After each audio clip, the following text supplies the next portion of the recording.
nitong nakaraang mga araw, usap-usapan yung survey ng Okta. Pinagmamalaki ni Martin Romualdez at ng kanyang mga supporters, pati mga kongresista ng Kamara, tudo papuri ngayon kay Martin Romualdez dahil tumaas daw sa rating.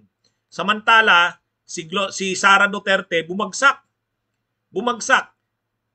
Si Martin Romualdez tumaas ng 6%, si Sara Duterte bumagsak ng 12%. Kaya tuwang-tuwa yung kampo ni Martin Romualdez. Ang sabi ng mga kongresista at ng kampo ni Martin Romualdez, patunay na lang daw ito na nagustuhan ng mga tao at suportado ng mga tao yung ginawa ni Speaker Romualdez na i-realign yung confidential funds, kasama na yung confidential funds ng Vice President at ng DepEd. Pero siyempre, hindi gusto ng kampo ni Sara ang ginawa na yan nila Martin Romualdez. Lalong tumindi ang away nila. Actually, tumindi ang away, umabot sa punto na kahit na si Digong, nakialam na. Na sabi ni Digong, hindi niya gusto ang ginawa ng mga kongresista. Binastos daw ang kanyang anak.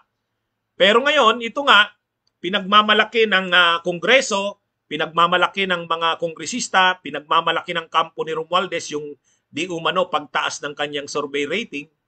Parang pinapamukha kay Sara, ikaw bumabagsak ka sa satisfaction at trust rating.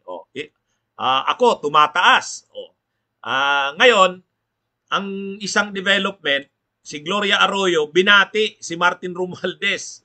Kumbaga, itong si Gloria Arroyo biglang naglabas ng statement. Ipinost ni Gloria sa kanyang official Facebook account. Ang tanong ngayon, ito bang pag-congratulate o pagbati ni Gloria Arroyo kay Martin Romualdez ay bukal? Bukal sa puso? Talagang tunay, totoo, dalisay? O baka ito'y pang-iinsulto?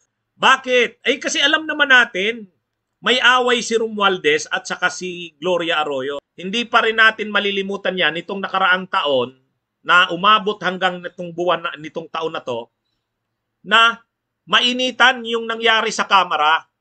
Ang senior deputy speaker, sa Kamara kasi maraming deputy speakers, marami yan. Siyempre ang pinakamataas speaker.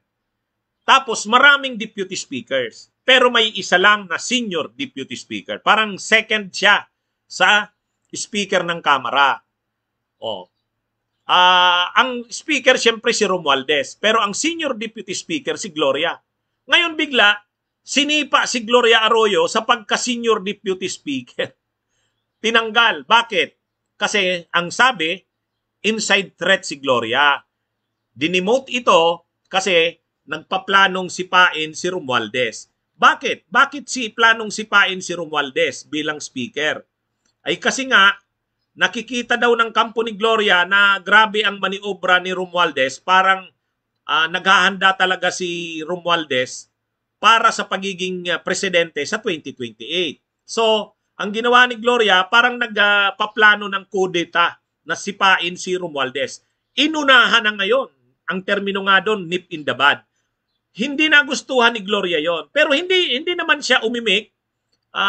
Pero syempre, alam nyo naman ang ugali ni Gloria. Hindi magpapapansin kung talagang galit siya. Pero maraming nagsasabi, hindi nagustuhan ni Gloria yung pagsipa sa kanya. Parang parang malaking insulto sa kanya. Former president ka, former speaker, tapos bigla, dinemote. Pero talagang ginawa yun ni Martin Romualdez dahil nga parang preservation din ng kanyang pamumuno sa Kamara. Kasi nga, sabi, napatunayan daw talaga na nagpaplano talagang sipain siya ni Gloria. Ngayon, hindi rin nagustuhan yun ni Sara. Biglang nag-resign sa pagiging leader at miyembro ng Lakas CMD si Sara. Tapos tinawag niya na si Martin Romualdez na tambaluslos. At hindi natapos dun yung away. Si Sara saka si Gloria laging magkasama, kasama nga si Amy Marcos. At nakipagkita si Gloria kay Digong. So yung pagkakahati ng unitives, malinaw na sila Gloria, sila Digong, sila Sara, sumasama rin si Amy Marcos, sila ay magkakasama. Samantalang si Martin Romualdez naman, saka sila Lisa Araneta, ay may iba ring kalakaran. So ngayon, biglang tumaas sa survey si Martin Romualdez. Si Sara Duterte bumaba.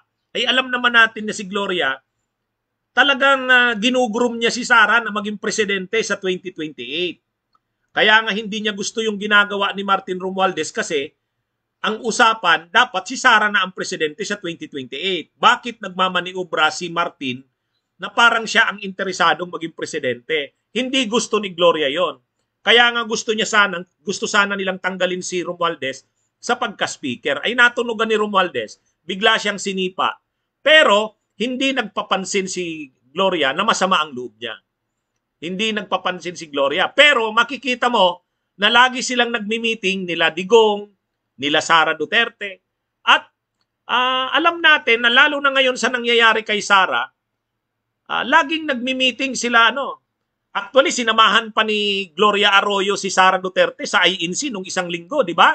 Kung maaalala nyo, di ba pumunta si Sara Duterte at saka si Gloria Arroyo sa Iglesia ni Cristo? So malinaw, si Gloria Arroyo, pinapalakas si Sara.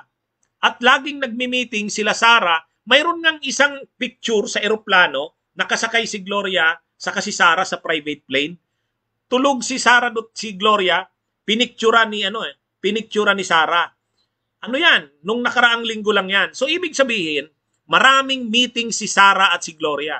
At maraming lakad si Sara at si Gloria.